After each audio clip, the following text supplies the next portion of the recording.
Hello, everyone. Welcome to my podcast, Anxietea, a mental health podcast, where I give you mental health stories, self-care tips and techniques, and whatever you all want me to discuss.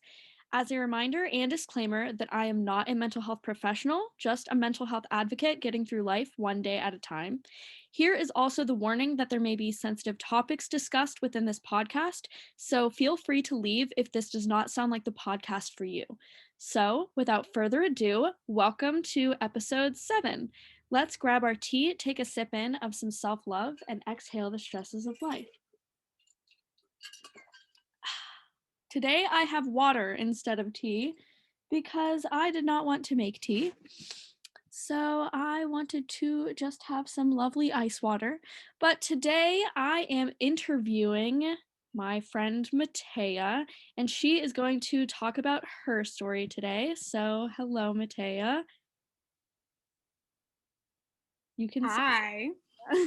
hello. So, first question What? is Hi. tell us about your mental health or illness story. Ooh, okay. Well, I didn't really realize growing up that I really had struggled with mental health. It wasn't until I was probably like teenage years that I really realized it was an issue. But I grew up in a household that I'd say was verbally abusive. My family, had struggles of their own from their own upbringings and things like that. That sort of was have different mental health issues or illnesses, whether they had been diagnosed at the time or not. But they handled them rather poorly, I guess, is what I could say. And that ended up being, you look at your parents as models for behavior and what's appropriate. And my parents sort of modeled unhealthy behavior because they struggled themselves with mental health. So that led to, different forms of like unhealthy coping mechanisms such as alcoholism, smoking was something, binge eating was something, things like that. But it was also just my family set very high expectations for their children. And that was something I was always sort of taught. And when I didn't reach those expectations for that they wanted, they would sort of shut you down and sort of, deal like things that they felt about themselves, they would take out on you. So I kind of being told, when they were like when things got bad and like they got angry, you're worthless and you're not good at things and you're never going to get anywhere and things like that. So it kind of built this mindset that, I was incapable of being successful and having like positive relationships with people and loving relationships with people, because I didn't really get that a lot growing up, because of them and their own issues. So that developed what became a lot of mental health issues. So I started noticing that more as I grew up. I did develop in school ADD, this like verse and negative self-talk came from, because I was really struggling, and instead of trying to like be supportive, they kind of made it seem like it was my fault that I was struggling so much. And like, they blamed me for not doing well in school instead of trying to help me through the illness.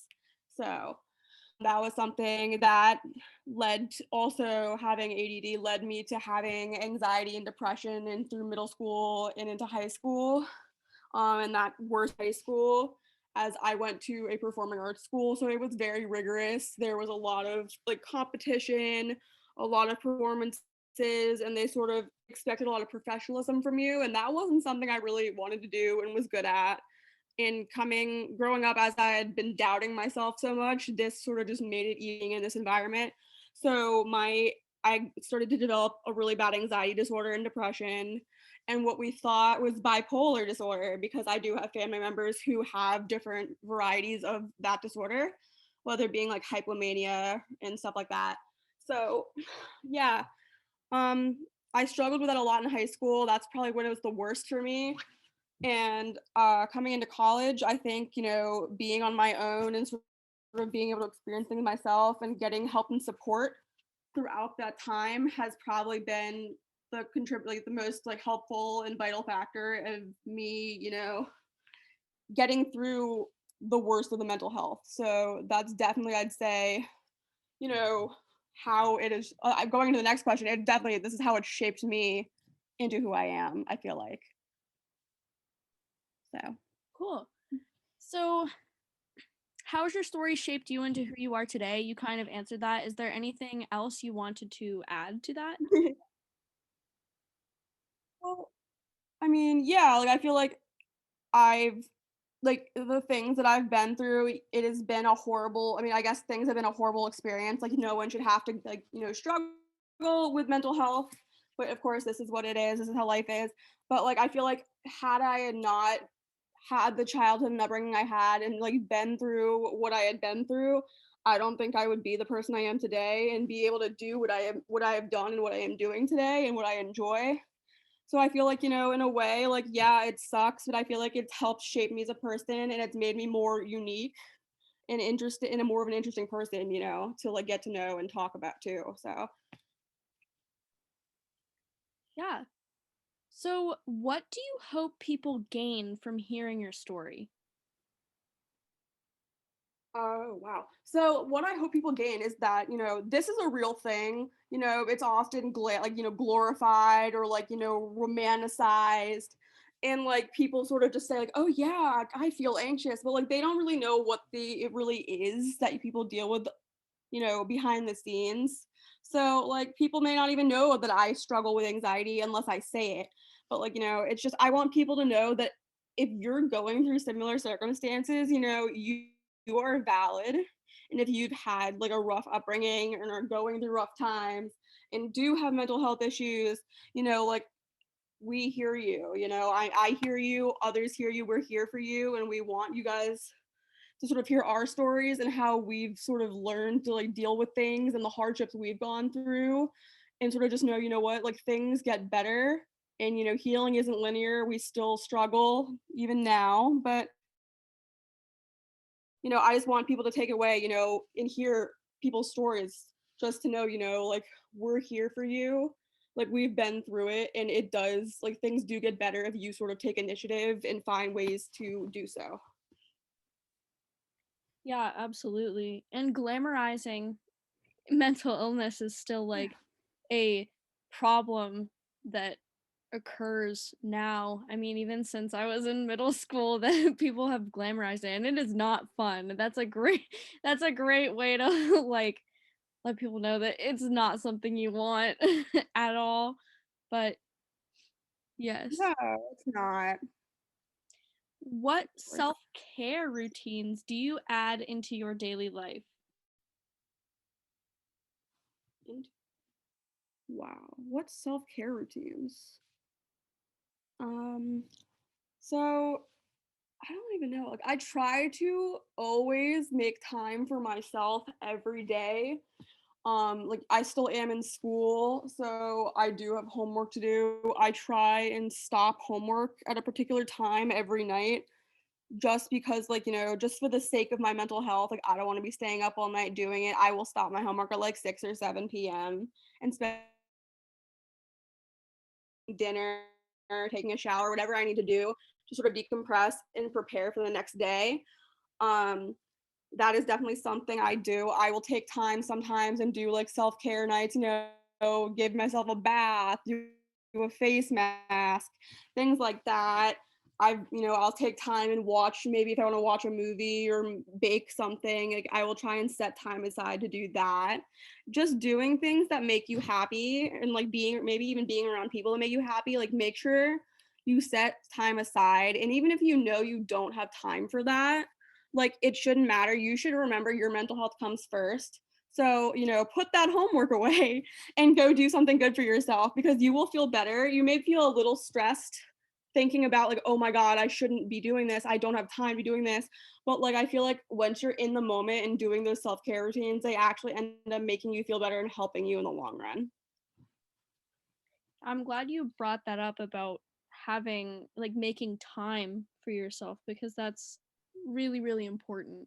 Even if it's something that's like 5 minutes long. It's so It's so important. You can take 5 minutes just to, do breathing exercises or maybe do like a mindful meditation. Like, it helps. Just the smallest amount of time, anything helps. Yeah, absolutely. So, what are some resources that you use for your mental health?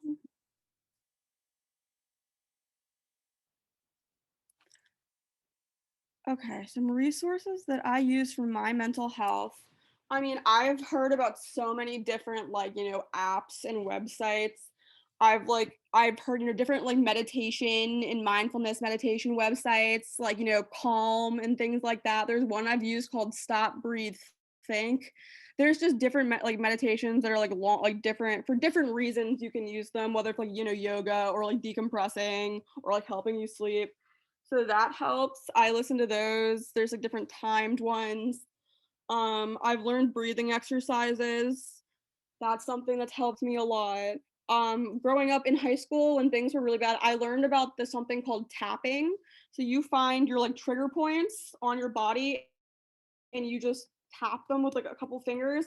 And apparently it's supposed to like regulate, your like I guess your nervous system and it's down. So that's something I've learned to do. I don't do it as much anymore, but it is helpful. Just, being able to talk to others and even like, writing things down. Those are definitely, having a journal. Like not everyone likes to, but I'd say sometimes just getting it out when you're not able to talk to someone about it is super helpful to do. Yeah, that tapping sounds really interesting. I'll have to give that a try because I've never heard of that, but I always like hearing the Oh yeah, it's new. apparently yeah, it's supposed to help. It's supposed to calm your nervous system. Yeah, that's cool. So, where did you learn Mhm. about these self-care routines or techniques to help you through your episodes? And how did you know they worked for you?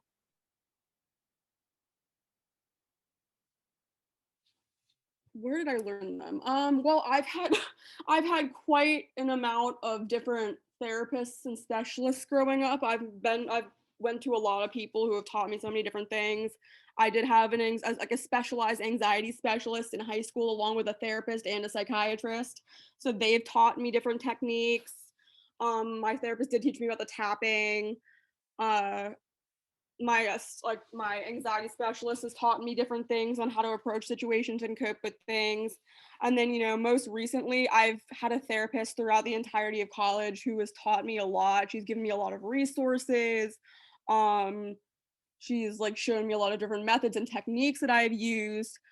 So, and I've also just, done my own exploring. Sometimes like social media, like the mental health sort of aspect of social media. I follow a lot of things on there, like on like Instagram or Pinterest, and like you can learn a lot from things because people do have blogs and Instagram dedicated to mental health, and they do post a lot of like helpful resources that are very informative. So that's something I've also looked into and used, like implemented into my own mental health routine. So yeah. What are some other techniques that help you during your episodes? If you haven't mentioned them already. So I always try and find ways that are like effective to distract myself in like positive ways. So, I mean, I for one am like very like things, oh, I don't know what is that word? It's like texture and stuff like that gets to me. I'm like sensory. I have sensory issues sometimes. So sometimes I'll like either having too much like sensory overload, I will shut down, or maybe sometimes I need it. So like a shower, just the feeling of like the warm water on your skin is very soothing. I know exercise sometimes helps me, because it releases like serotonin and stuff like that. So that's supposed to help. Listening to music, like whether you sit and listen to sad music, even though you're feeling sad, just cry it out, or you listen to like different angry music, just different playlists. Like I make different playlists for like moods. Talking to others, like I always try and have like someone to talk to, but just make sure everyone goes through their own stuff, so you have to sort of sometimes know like when you're pushing boundaries, and like when you think you should probably try and deal with it yourself, or when you really think it's a good time to reach out to others. But like talking to others is definitely helpful, or being around others even if you don't want to talk about what's going on, just having someone around with you is super comforting. I also like to color. Coloring's fun, it's soothing. I have like tons of like, it's silly, I have tons of coloring books and markers and things in my room just in case I just need a distraction and I just need to color something. But yeah, just like finding hobbies too, like just to do when you're feeling down. Like, sometimes I'll like make food or bake cookies or something. So it's just a fun distraction. So yeah. Yeah, lovely. Coloring's the best, as you know. Oh yes. I love it. Is there anything that triggers your episodes, or is it just random for you, or does it depend? Um, it depends. Like I said, like I do have like sensory overload sometimes. So like just being out around people, things like that. Like I can get extremely overloaded from just even being in public for a long time. Like I start get like I don't want to be around people after a while. I don't feel social. Like things I start shutting down. So that's one thing. That's something that triggers me. Just stress and anxiety, like having a lot of work to do and lots of things on your list that and you just have your like brain going a mile a minute about every single thing that you need to do. That's something that stresses me out. So I try and like, make a list of things and organize my day and like schedule things just to like, just for my own sanity and try and just focus on one thing at a time always. And then I have like, anticipatory anxiety. So if oh, I have a presentation tomorrow, and like, no matter how much you plan for it, you still like freak out over it and get super nervous. So you're laying there the night before and like freaking out. So like, like I've always struggled with public speaking and like presentations. So like things like that where like people are sort of assessing you or judging you, those are things that definitely trigger me. Um, that's I mean, verbal, critique, something I've also struggled with, because I've had that my whole life, like people critiquing me, my parents, expecting things and critiquing you and what you do. So that's something that also triggers me, like not meeting expectations that you set for yourself, but like, they're so high that you can't reach them, but you still kind of like burn out and shut down when you don't. So that's something that's triggering too. It just sort of makes you think, like, oh wow, I really am not successful. And that kind of just completely shuts me down. For friends of those with similar experiences as yours, what can they do to help them? So this is a hard one because sometimes people just aren't able to do it or don't feel comfortable doing it, but get help. Like, I don't know, like that probably isn't the best way to say it, but like find someone, some kind of resource, a therapist or something to talk to, because like there's sometimes a lot of people, they have a lot of underlying issues and trauma that they've gone through that they don't realize and haven't worked through, which is sort of why they are feeling and like behaving the way that they are. Like I know for me, like I would have a lot of depression and anxiety, and I went into therapy and just sort of talking about it and sort of like digging up like, what's really going on and why you react and behave and feel the way you are, I think kind of completely in a way counteracts things. And like so once you know what those triggers, like what those trauma experiences were and like what the things that trigger you are, you can start building coping mechanisms for that. So I definitely think, it all starts with sort of just seeking help and seeking those kind of like therapeutic resources and people to talk to and support, to have support for you. And you kind of can build it from there. And it's good to have friends as well. But I'd say the main baseline is like, find someone to talk to and start building those coping mechanisms. And that's really the best I can do. That's the best really you can do. For those with a similar condition as yours, what do you wish to tell them?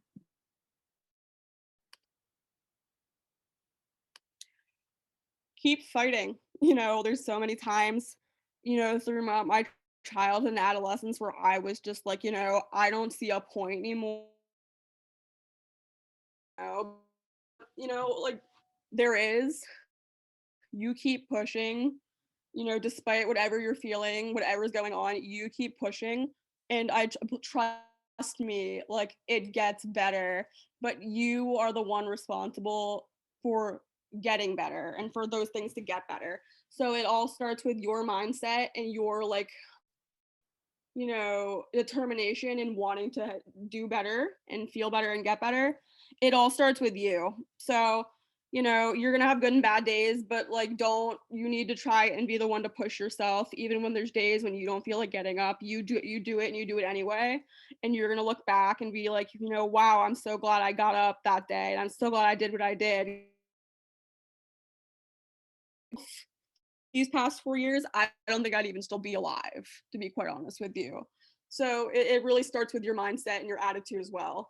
But just know, like, you're not alone. You really aren't. There's days and there's times where you feel like it, but like, you're not. You just got to keep pushing for yourself and doing what you need to do. And, and like I said before, getting some kind of help or just someone to talk to, no matter how hard it is to reach out, it's always the best thing. It's the best. There's a solution for you. So just try and get help. So, thank you so much for sharing your story, Mattea. It Thank you for having me. Yeah, it means a lot. So, as we complete our journey, I want to wish you luck on your own individualized journey. And I hope that whoever listens to this finds comfort in these kinds of videos in knowing that they are not alone. So, I hope everyone shares these videos to spread awareness and end the mental health stigma. And now we've completed our 7th journey together. So let's take a sip in of some self love and exhale the stresses of life. Thank you for joining.